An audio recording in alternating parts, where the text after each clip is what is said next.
ये है talks news network और आप देख रहे हैं पॉलिटॉक्स, राजनीति का कच्चा चिट्ठा। वल्लभनगर और धरियावाद विधानसभा उपचुनाव में भाजपा को बगावत और विरोध से 2-4 होना पड़ रहा है। दो ही सीटों पर उपचुनाव में टिकट वितरण के बाद भाजपा में खास तौर से बगावत के स्वर उठने लगे हैं। इस बीच पार्टी प्रदेश अध्यक्ष सतीश पूनिया ने उम्मीद जताई है कि बगावत करने वाले नेताओं को जल्द मना लिया जाएगा।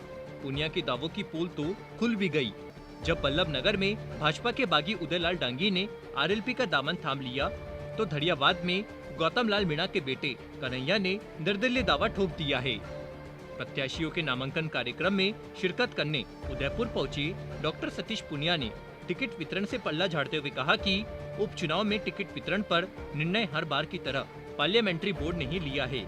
परिवारवाद और टिकट वितरण को लेकर डॉक्टर सतीश पूनिया ने कहा कि केंद्र का पार्लियामेंट्री बोर्ड करता है और उसमें पार्लियामेंट्री बोर्ड जो तय करता है उस पर हम लोग सब बंधे होते हैं। एक नीतिगत फैसला हुआ है कि पार्टी अभी पारिवारिक किसी भी परिवार के सदस्य को, देश में ऐसे 30 जगह उपचुनाव हैं, 5 जगह ऐसी घटनाएं हुई थी, तो पार्टी ने सब जगह नीतिगत फैसला किया कि आगे हो सकता है कि परिवार का व्यक्ति अपने पैरों पर खड़ा हो और पार्टी विचार करे।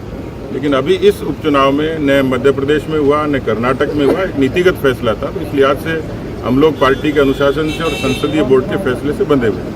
बगावत करने वाले नेताओं पर कार्रवाई के सवाल पर डॉक्टर सतीश पूनिया ने कहा कि अच्छी बात है, राजनीति में सारी चीजें एक तरफा नहीं होती, बहुत सारी चीजें कुछ भावनात्मक भी होती हैं, कुछ व्यक्तिगत लगाव की होती है, लेकिन मुझे फिर भी पूरा भरोसा है कि इस चुनौती को भी हम अच्छे तरीके से, सक्षम तरीके से मिलके ठीक करेंगे।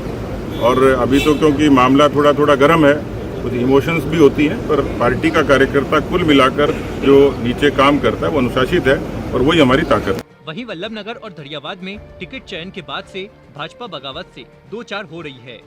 दोनों सीटों पर प्रत्याशियों के नामों की घोषणा के बाद से विरोध के स्वर मुखर होने शुरू हो गए हैं। धरियावाद में जहां दिवंगत विधायक गौतम लाल मीणा के पुत्र कन्हैया लाल मीणा और उनके समर्थक टिकट नहीं मिलने से नाराज है और निर्दलीय चुनावी दंगल में उतर चुके हैं, तो वहीं वल्लभनगर में तो भाजपा दो तरफा गिर गई है। जनता सेना प्रमुख व भाजपा की पूर्व विधायक रणधीर सिंह भिंडर मुश्किलें खड़ी कर रहे हैं, तो भाजपा के बागी उदयलाल डांगी को राष्ट्रीय लोकतांत्रिक पार्टी ने अपना प्रत्याशी बना लिया है। बगावत से जूझ रही पार्टी के मुखिया पूनिया का दावा है कि वो दोनों सीटों पर जीत दर्ज करेंगे। पूनिया ने कांग्रेस को आड़े हाथ लेते हुए कहा कि कांग्रेस पूरे देश में सिर्फ ट्विटर पर जिंदा है। आपको बता दें, भाजपा ने वल्लभनगर में युवा नेता हिम्मत सिंह झाला और धरियावाद में खेत मीना पर दांव खेला है। वल्लभनगर में बीजेपी की नामांकन सभा को संबोधित करते हुए बीजेपी के प्रदेश अध्यक्ष सतीश पूनिया ने कहा कि 25 लाख युवाओं ने परीक्षा दी, बेरोजगारों के साथ कैसा अन्याय हुआ कि सरकार की नाक के नीचे संगठित तरीके से नकल हुई, इतने बड़े पैमाने पर नकल हुई कि बेरोजगारों को आत्महत्या करने पर मजबूर होना पड़ा, किसानों को लोन माफ करने और बेरोजगारों को भत्ते के नाम पर गुमराह किया। गुरुवार की नोखा की घटना पर सतीश पूनिया ने कहा कि जो मुख्यमंत्री अपनी पार्टी के लोगों को सुरक्षा नहीं दे सकता, वो राजस्थान के लोगों को सुरक्षा कैसे देगा। आपको बता दे, सोशल मीडिया पर बीकानेर के नोखा का एक वीडियो वायरल हो रहा है, जिसमें कुछ बदमाश दिन दहाड़े कांग्रेस पार्टी के एक पदाधिकारी को बुरी तरह पीटते दिख रहे हैं। अब आज पार्टी के प्रत्याशियों के नामांकन के बाद भाजपा के रणनीतिकारों का फोकस पार्टी के बागियों को मनाने का ही रहेगा।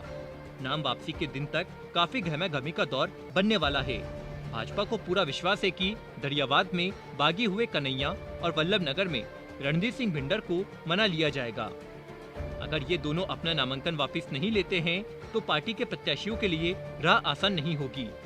वल्लभनगर में तो यहाँ तक कहा जा रहा है कि वर्तमान हालत को देखते हुए पार्टी यहाँ चौथे स्थान पर भी आ सकती है। अब देखने वाली बात यह रहेगी कि भाजपा के बागी के आरएलपी में जाना वल्लभनगर में कितना नुकसान पहुँचाता है। पॉलिटॉक्स ब्यूरो, जयपुर। ये है टॉक्स न्यूज नेटवर्क और आप देख रहे हैं पॉलिटॉक्स, राजनीति का कच्चा चिट्ठा।